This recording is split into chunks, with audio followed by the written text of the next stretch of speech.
नमस्कार, जम्मू कश्मीर का ये बुलेटिन देख रहे हैं आप और मैं हूं प्रियंका गुप्ता आपके साथ। बुलेटिन की शुरुआत करेंगे मुगल रोड के ट्रैफिक अपडेट के साथ। जिस तरह से मुगल रोड पर काफी देर से यातायात बंद था, अब अपडेट ये है कि मुगल रोड पर दोनों ओर से यातायात को बहाल कर दिया गया है। घंटों बंद रहने के बाद यातायात के लिए मुगल रोड को जिस तरह से खुल गया है और मुगल रोड पर दो तरफा यातायात को बहाल किया गया है। आपको बताते चलें कि शिकारगा इलाके में बोल्डर गिरने से मुगल रोड बंद हुआ था और जब दोनों ओर से ट्रैफिक बंद हुआ था तो लोगों को काफ़ी परेशानियों का सामना करना पड़ रहा था। अब दोनों ओर से यातायात को खोल दिया गया है और जिस तरह से जब बर्फबारी होती है तब भी मुगल रोड बंद हो जाता है। और अगर वेदर प्रेडिक्शन के हवाले से बात करें, जिस तरह से बताया गया है कि कुछ दिनों में जो मौसम है वो ड्राई ही रहने वाला है और जैसे चिल्ले कलाम भी स्टार्ट होगा तो तब भी मौसम ड्राई ही रहेगा। और वहीं पर मुगल रोड का भी अपडेट आपको दे रहे हैं कि मुगल रोड फिलहाल दोनों ओर से यातायात के लिए खुल गया है। मौसम फिलहाल ड्राई है और आने वाले दिनों में भी मेट्रोलॉजिकल डिपार्टमेंट की तरफ से कहा गया है कि मौसम जो है वो ड्राई ही रहेगा।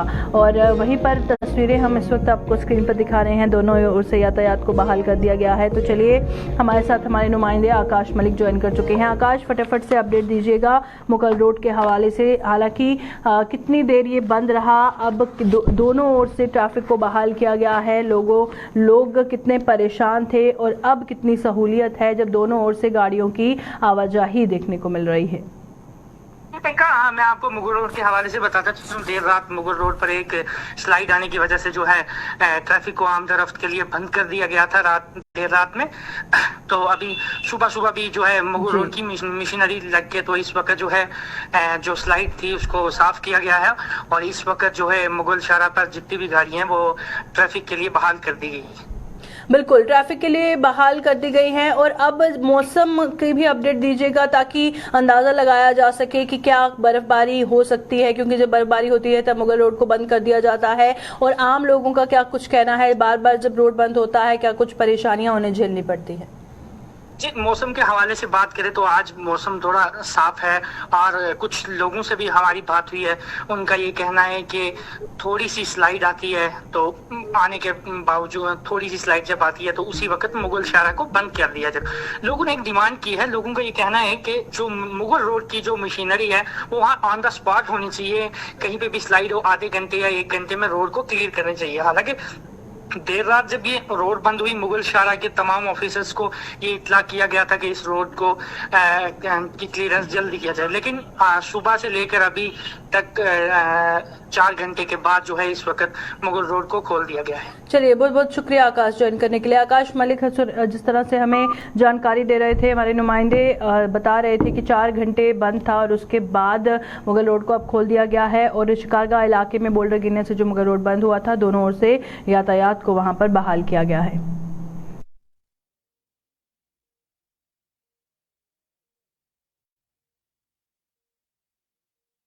तो चलिए बढ़ते हैं आगे, बात करेंगे डीजीपी दिलबाग सिंह का जो बड़ा बयान सामने आया है। आपको बता दें, डीजीपी दिलबाग सिंह ने कहा है कि आतंकी संगठनों की चिट्ठियां मात्र गीदड़ भपकियां हैं और पाकिस्तान ड्रग्स के जरिए युवाओं की नसों पर जो ये जहर घोल रहा है और बात करें खोखला करने की कोशिश कर रहा है। हर कोशिश को नाकाम बनाने की हर संभव कोशिश की जा रही है और हर कोशिश को नाकाम बनाया भी जाएगा।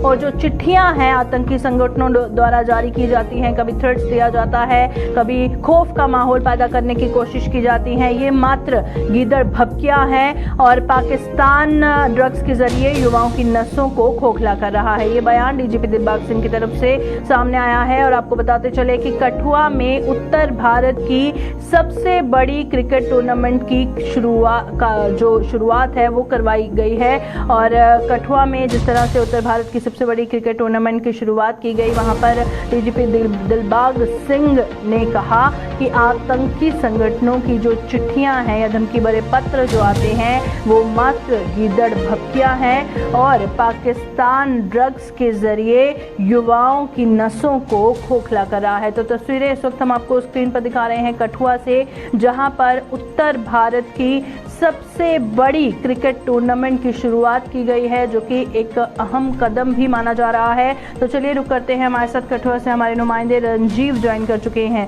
रंजीव, बताइएगा, सबसे पहले तो बताइएगा, जो उत्तर भारत की सबसे बड़ी क्रिकेट टूर्नामेंट की शुरुआत की गई है, उसके बाद हम जानेंगे कि क्या कुछ बयान डीजीपी दिलबाग सिंह की तरफ से सामने आया है। पहले इस क्रिकेट टूर्नामेंट के हवाले से जानकारी दीजिएगा।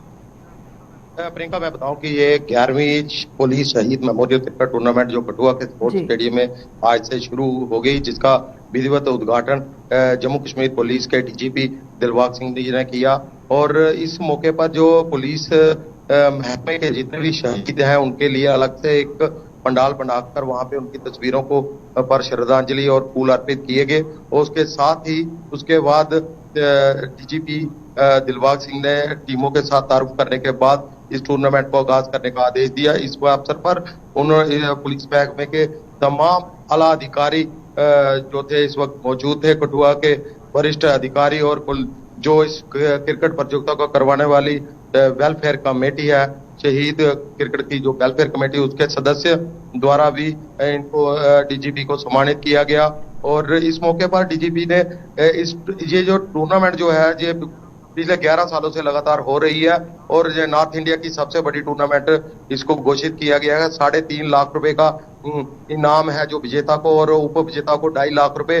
और सबसे बड़ी इसका आकर्षण है जो मैन ऑफ सीरीज आएगा, उसको एक आल्टो कार इसके औद्योगिक इकाई की तरफ से पिछले 4 सालों से दी जा रही है, वो सबसे बड़ा आकर्षण का केंद्र रहता है। और अब रेखा, मैं बताऊं कि इस ऐसे प्रतियोगिताओं जो है कठुआ में हर साल दिसंबर माह के दूसरे पखवाड़े में होती है। और जो कठुआ के लोगों के लिए इस सर्दी के मौसम में धूप सेकने के साथ साथ एक उत्सव का माहौल भी और गर्माहट भी पैदा करती है। जी बिल्कुल। वहीं दूसरी ओर बताइएगा, जब वहां पर डीजीपी दिलबाग सिंह पहुंचे, क्या कुछ स्टेटमेंट उनके द्वारा दिया गया? क्योंकि जिस तरह से बताया जा रहा है, धमकी भरे पत्र जो आते हैं आतंकी संगठनों द्वारा, उसके बारे में उन्होंने स्टेटमेंट दिया। और नशे का सामान उसके बारे में जो जिस तरह से युवाओं को वो खोखला कर रहा है, उनके बीच जहर घोल रहा है, उसके हवाले से दिया। और क्या कुछ कहना था डीजीपी दिलबाग सिंह का?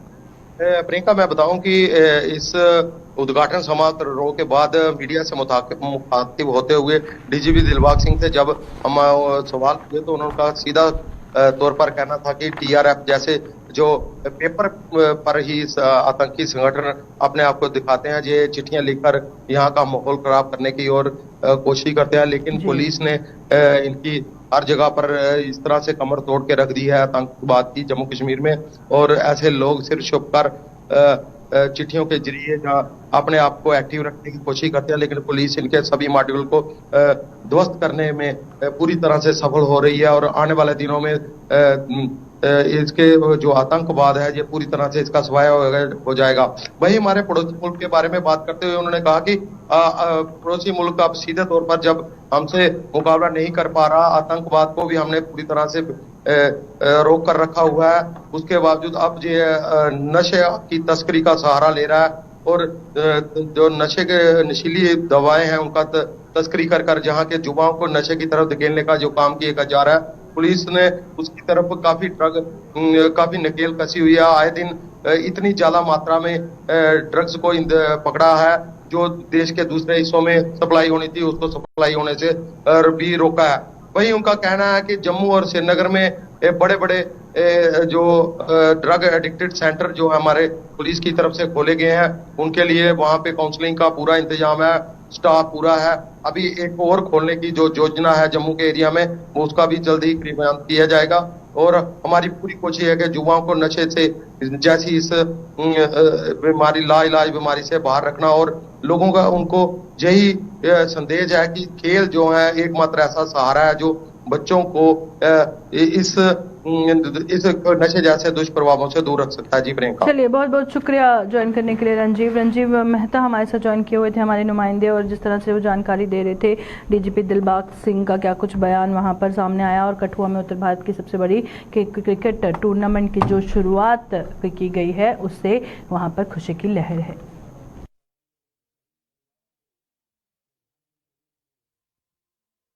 तो चलिए चलिए बढ़ते हैं आगे और अब बात करेंगे जम्मू पठानकोट हाईवे की, क्योंकि वहां से खबर सामने आ रही है कि पशु तस्करी की एक बड़ी कोशिश को पुलिस ने नाकाम किया है।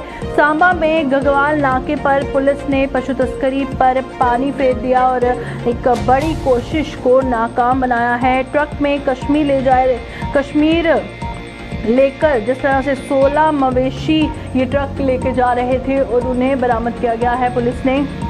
पुलिस ने 2 तस्करों को गिरफ्तार कर मामला भी दर्ज किया है। तो एक बड़ी कोशिश को नाकाम भी किया है, साथ ही 2 पशु तस्करों को गिरफ्तार कर मामला भी दर्ज कर लिया गया है। ट्रक में 16 मवेशियों को कश्मीर लेकर जाया जा रहा था, जो कि बरामद किए गए हैं। और सांबा में गगवाल नाके पर पुलिस ने पशु तस्करी पर पानी फेर दिया है। जम्मू पठानकोट हाईवे पर पशु तस्करी की बड़ी कोशिश को नाकाम बनाया गया है। पुलिस को एक और कामयाबी हाथ लगी है, क्योंकि आए दिन जिस तरह से खबरें आती हैं सांबा से कि पशु तस्करी की कोशिश को अंजाम देने की हर मुमकिन कोशिश पशु तस्कर करते हैं, पर पुलिस ने भी इस पर कमर कस ली है। और पुलिस की कोशिश रहती है कि इस तरह की हर कोशिश को नाकाम बनाया जाए, जिसके बाद एक और बड़ी कामयाबी पुलिस को हाथ लगी है। चलिए रुक करते हैं, हमारे साथ ऋषि खजूरिया हमारे संवाददाता सांबा से ज्वाइन कर चुके हैं। ऋषि बताइएगा, हालांकि सांबा से अक्सर पशु तस्करी की जो खबरें सामने आती हैं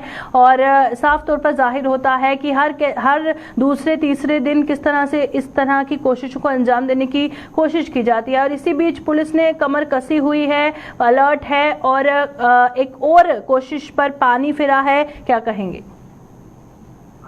देखिए, बिल्कुल आपको बता दें कि एक बार फिर से जिला पुलिस सांबा ने पशु तस्करी के एक बड़े प्रयास को विफल किया और इस प्रयास में 16 मवेशियों को बचाया और 2 इसमें तस्करों को गिरफ्तारी की गई है, जो कि बताया जा रहा है एक बड़ी ब्राह्मणा से ताल्लुक रखता है और एक उधमपुर से ताल्लुक रखता है। मैं आपको बता दूं कि लगातार पिछले एक लंबे अरसे से यहाँ पर पशु तस्करी के मामले हमें देखने को मिल रहे हैं, जिसको लेकर पुलिस संज्ञान भी ले रही है, लेकिन कई बार पुलिस की कार्यप्रणाली पर भी सवाल खड़े हो जाते हैं कि आखिर दिन भर में इतनी गाड़ियां जो है पशुओं को लेकर कश्मीर घाटी की ओर जाती हैं, तो यहाँ पर तमाम गाड़ियों को रोका क्यों नहीं जाता? हालांकि रोका जाता है और कुछ एक गाड़ियां जो आगे निकल जाती हैं, कुछ गाड़ियों को पकड़ा जाता है, वहां तस्करों की भी धरपकड़ की जाती है, पशुओं को इनके चंगुल से बचाया जाता है। और आज के अगर प्रयास की बात करें तो 16 मवेशियों को बचाया गया, 2 तस्करों की गिरफ्तारी की गई है। और पुलिस ने, आपको बता दें कि घगवाल का जो टप्याल इलाका है, जो जिला सांबा की यहाँ से जो हद शुरू होती है, बॉर्डर शुरू होता है, वही बॉर्डर पर जो एक ट्रक को लेकर पुलिस को इंफॉर्मेशन थी, पुलिस ने उस ट्रक को रोका। रोकने के बाद जब उसकी चेकिंग की तो चेकिंग के दौरान इसमें से 16 मवेशी पाए गए, जिन्हें क्रूअल मैनर में बांधा हुआ था और उन्हें इलीगल तरीके से ट्रांसपोर्ट किया जा रहा था। लेकिन 2 अलग अलग सवाल खड़े हो जाते हैं यहाँ पर। लखनपुर प्रवेश द्वार जो जम्मू कश्मीर यूटी का है, कि वहां पर सुरक्षा को क्यों नहीं बढ़ाया जा रहा, वहां पर हर गाड़ी की गहनता से जांच क्यों नहीं की जा रही? जो तमाम एसेंशियल सप्लाईज वाली गाड़ियां आती हैं, इन्हीं एसेंशियल सप्लाईज की आड़ में यहाँ पर तस्करी के प्रयास किए जाते हैं, चाहे वो पशु तस्करी हो या फिर नशे की तस्करी हो या फिर इससे पहले हथियारों की तस्करी को लेकर बात कर ले। ये अभी तक संज्ञान जो है वो नहीं लिया गया। सिक्योरिटी लैप्स आप कह सकते हैं, एक बड़े लूप होल्स हमें देखने को यहाँ पर मिल रहे हैं। और उसी के साथ साथ यहाँ पर सवाल ये लगाई जाती है, जो तमाम तस्कर पकड़े जाते हैं, गाड़ियां सीज की जाती हैं, तो 188 आईपीसी धारा के तहत इनको बुक किया जाता है, लेकिन इनकी मात्र कुछ जुर्माने के ऊपर बेल हो जाती है, तस्करों की गाड़ियां भी रिलीज हो जाती है। तो ये तमाम गाड़ियां दोबारा से इस्तेमाल में लाई जाती है तस्करी के लिए। यही व्यक्ति, यही आरोपी जो छूट जाते हैं, दोबारा से ये तस्करी करते हैं, तो इनके दिमाग में एक ही बात है कि हम अगर पकड़े भी जाएंगे तो हमारी मात्र कुछ जुर्माने पर बेल हो जाएगी। इसलिए कानून में संशोधन यानी प्रावधान लाने की काफी ताकि अगर तस्करी के प्रयास में काफी कम देखने को मिलेंगे, उसके ऊपर काफी लगाम लगेगी। लेकिन अब कई बार ऐसा भी देखा जाता है कि कुछ जो नाका पॉइंट्स है, वहां से जब गाड़ियां आगे निकलती है तो आगे तक पहुंच जाती हैं, फिर आगे नाका पॉइंट जो पार्टी तैनात रहती है वो पकड़ लेती है, तो पिछले नाका पॉइंट वालों के ऊपर भी सवाल खड़े हो जाते हैं कि आपने पीछे गाड़ियां क्यों नहीं पकड़ी। तो इसको लेकर एक स्ट्रेटेजी अपनाने की जरूरत है। एग्जैक्टली कहां से ट्रक आ रहा था? देखिए देश के कई अलग अलग हिस्सों से ट्रक आते हैं और आज की अगर अपडेट आपको दे तो ये भी कठुआ की तरफ से आ रहा था और इसको लेकर इन्वेस्टिगेशन पुलिस कर रही है कि किस इलाके से ये ट्रक जो वो पशुओं से भरकर आया है, इसको लेकर इन्वेस्टिगेशन की जाएगी। क्योंकि और इन्वेस्टिगेशन में क्या कुछ चीजें सामने आती रहता है कि जड़ क्या है, अगर वो सांबा पहुंचा, कहां से पहुंचा, और अगर वहां से यहां तक वो पशुओं को लेकर पहुंच गया तो क्या बीच में इतने सारे नाके थे, कैसे उन्होंने वो नाके क्रॉस किए और सांबा तक पहुंचा? और बार बार जैसे सांबा से इस तरह की खबर सामने आती है, पर पहले जितने भी नाके हैं वो कैसे क्रॉस किए हैं, जड़ क्या है, क्यों हर दूसरे तीसरे दिन कोशिश को अंजाम देने की कोशिश की जाती है, किसके सहारे की जाती है। तो ये सब सवालात इसमें हैं और बहुत ज्यादा जरूरत है कि इसे गंभीरता से लिया जाए, क्योंकि हर खबर पे हम ऋषि जड़ डिस्कस करते हैं कि किस तरह से इसे रोका जाएगा। जी बिल्कुल सही कहा आपने। ये जो चीजें आपने बताई हैं यही मैं आपको अपडेट कर रहा था कि ये कहां से गाड़ियां आती है। मैं वही आपको बता रहा हूं कि इस पर्टिकुलर नेक्सिस को लेकर बात कर रहे हैं तो नेक्सिस बढ़ता जा रहा है। इसमें केंद्र सरकार के साथ जम्मू कश्मीर प्रशासन, जम्मू कश्मीर पुलिस को इंटरवेन करना होगा और एक स्ट्रेटेजी अपनानी होगी। इसमें कुछ प्रावधान लाने होंगे ताकि इनके तक जो वो पहुंचा जाए, इनकी जड़ को खत्म किया जाए। लेकिन इस जड़ को तभी खत्म किया जाएगा जब कानून में संशोधन प्रावधान लाया जाएगा, क्योंकि बताया जाता है कि जो कानून के सलाहकार हैं कि 188 आईपीसी की जो धारा है वो इतनी स्ट्रांग नहीं है, ये बेलेबल ऑफेंस माना जाता है। इससे पहले जब यूटी नहीं था हमारा जम्मू कश्मीर, तो तब ये नॉन बेलेबल ऑफेंस था। तो आप अंदाजा लगा सकते हैं कि जब यहां पर यूटी बनाया गया तो जो देश के अन्य कानून यहां पर लागू होते हैं तो उसमें ये एक आईपीसी धारा के तहत जो ये 188 धारा है ये इतने मायने नहीं रखती। इसलिए यहां पर केंद्र सरकार को मिनिस्ट्री ऑफ होम अफेयर्स को जहां पर काफी ज्यादा इंटरवेन करने की जरूरत है, इसके ऊपर पॉलिसी बनाई जाए ताकि बेजुबानों की जिंदगी बचाई जाए। और पुलिस के ऊपर भी कई सवाली निशान खड़े होते हैं, जैसे आपने भी कहा, हम भी लगातार बता रहे हैं कि एक नाका पॉइंट से गाड़ी आगे निकलकर दूसरे जुडिक्शन में पहुंच जाती है तो पीछे वाली फोर्स क्या कर रही थी। और लखनपुर हमारा जो मेन एंट्रेंस है जम्मू कश्मीर यूटी की, अगर वहां पर इतने लूप होल्स देखे जा रहे हैं, वहां पर सिक्योरिटी सिनेरियो पुख्ता नहीं है, तो ये बहुत बड़े सवालिया निशान छोड़ जाते हैं ये तस्कर कि आओ हम यहां पर तस्करी करेंगे, आप अगर हमें पकड़ सकते हो तो पकड़ लो। लेकिन ये पुलिस की नाक के नीचे से निकल जाते हैं और पुलिस को कानो कान खबर नहीं होती। लेकिन जो पर्टिकुलर इंफॉर्मेशन पुलिस को मिलती है उस इंफॉर्मेशन पर पुलिस काम करती है और इनकी धरपकड़ करती है। और अब देखना यह है कि ये आखिर नेक्सस कब तक तोड़ा जाता है, जिसे तोड़ना काफी ज्यादा जरूरी हो चुका है। चलिए, बहुत बहुत शुक्रिया ऋषि ज्वाइन करने के लिए। ऋषि खजूरिया ने जिस तरह से बहुत अच्छी बात कही कि इन मासूम बेजुबान जानवरों की जान अगर बचानी है तो जड़ ढूंढना बेहद जरूरी है। और बड़ा सवाल यहाँ पर यह है कि सांबा में हर दूसरे तीसरे दिन इस तरह की खबर सामने आती है, तो अगर ये ट्रक्स वहां से सांबा पहुंचते हैं तो कैसे इतने नाके क्रॉस करके पहुंचते हैं, इस पर गौर फरमाने की बेहद जरूरत है। पीएम पैकेज के तहत कश्मीर घाटी में सरकारी विभाग में तैनात मुलाजिमों का जम्मू धरना प्रदर्शन लगातार जारी है। आज भी इन मुलाजिमों ने अपनी मांगों को लेकर प्रदर्शन कर सरकार से उनकी परेशानियों का समाधान करने की मांग की है। प्रदर्शन कर रहे इन मुलाजिमों का आरोप था कि आतंकियों की ओर से उन्हें लगातार धमकियां मिल रही हैं, लेकिन सरकार ने उन्हें सुरक्षित जगह पर नियुक्त करने के बजाय उनका वेतन बंद कर दिया।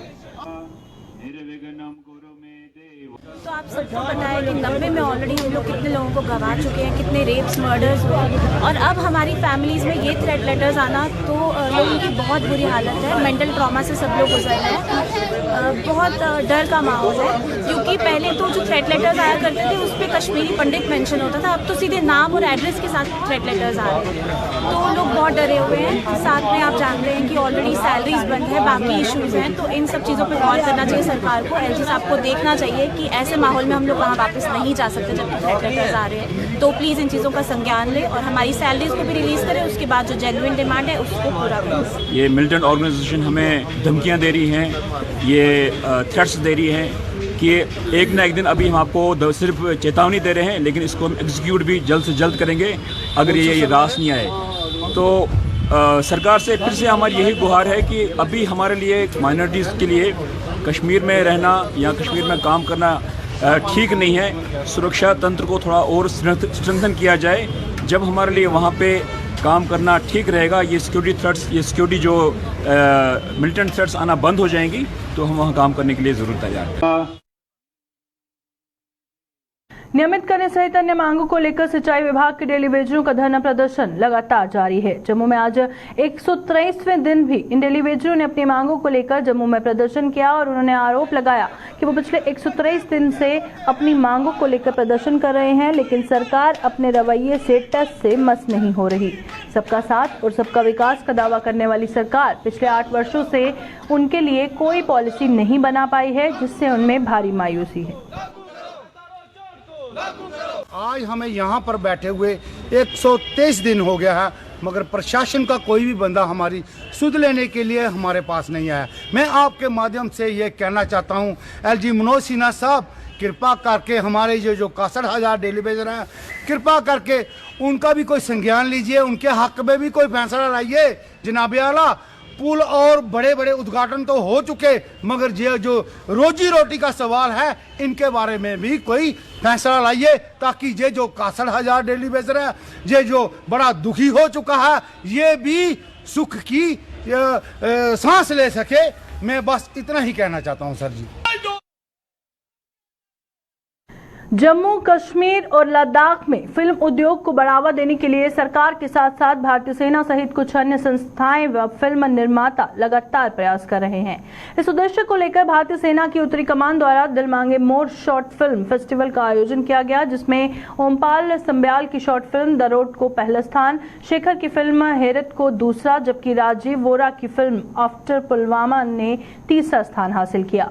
शॉर्ट फिल्म द रोड को 1 लाख रुपए का पुरस्कार मिला, जबकि हेरत 75,000 और तीसरे स्थान पर रही शॉर्ट फिल्म आफ्टर पुलवामा को 50,000 रुपए का पुरस्कार दिया गया। इस फिल्म फेस्टिवल में जम्मू कश्मीर और लद्दाख से 100 से ज्यादा फिल्में दर्शाई गई थी, जिनमें 20 फिल्मों को शॉर्टलिस्ट कर उनमें से टॉप 5 को चुना गया था।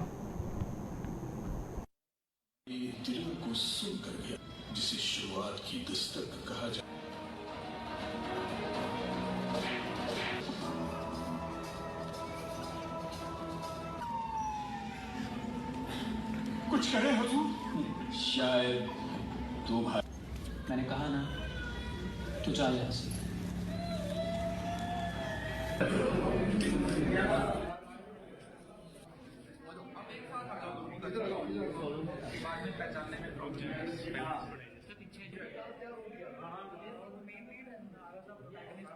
बहुत ही कामयाबी के साथ ख़त्म हुआ है उधमपुर में नॉर्दर्न कमांड के हेडक्वार्टर्स में।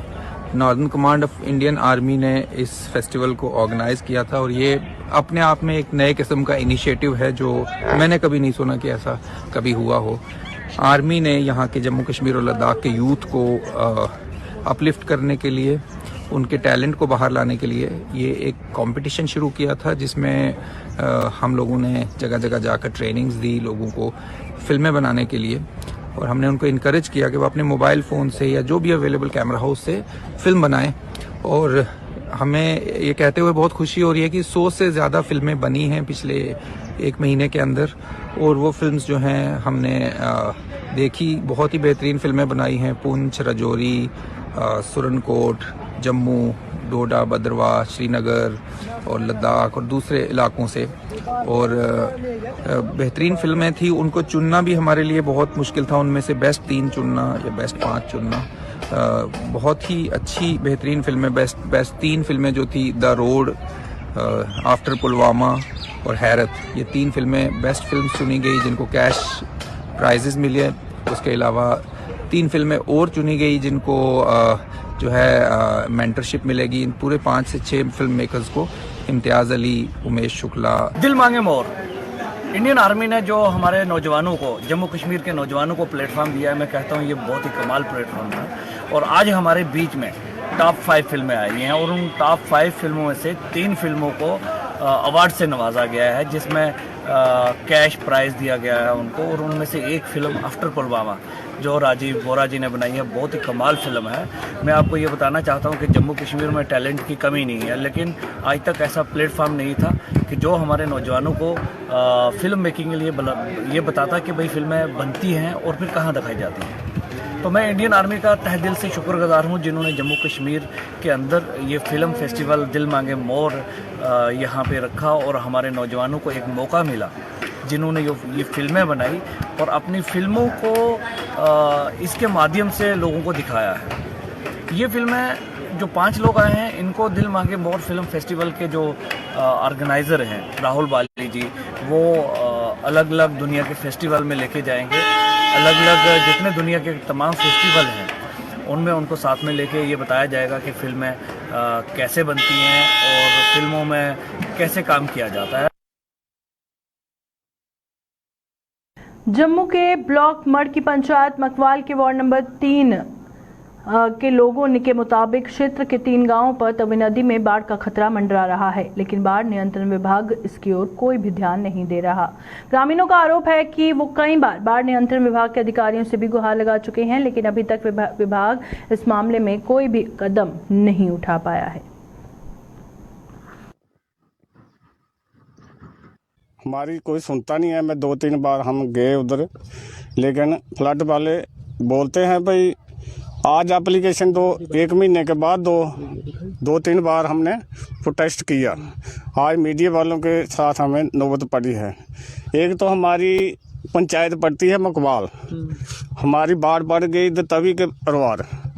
एक तो हमें ये प्रॉब्लम है, हम जो कार्रवाई करते हैं पहले उधर जाना पड़ता है, फिर कार्रवाई होती है।